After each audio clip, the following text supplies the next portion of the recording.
Is it that sisi hatujazoea kuspend for such things? We treat like sound, bora tu nitasikika, we don't care itasikika aje, bora mnanisikia.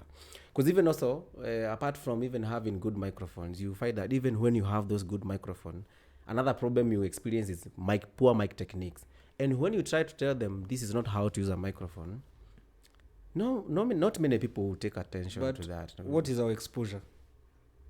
Kama mimi nimegrow up in the village, sijasema umegrow up in the village. Mimi nimegrow up in the village. Sema tu. Ile umezoea feedback is the order of the, by the sound bila kuna watu by the ukitoa feedback kwa hiyo sound kama hajisikii na kwa stage hiyo ni shida. Asiposikia hiyo sound. Hata si okay. Even the punch. So if that's what you've been exposed to, then that's what you get used to. If you've never been exposed to good sound, a good sounding speaker, then you won't understand why. Unaona you can never appreciate hiyo demo tu tulikuwa tunafanyia Maya, tulisikiza hiyo sauti. Ungeona wengine wetu we were getting okay.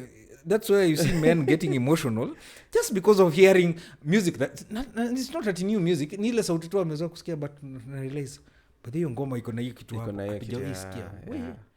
But sasa if you've never been exposed to some things, umezoea tu then that's the best you'll know, ama utajua hivyo ndio inafaa kuwa sawa.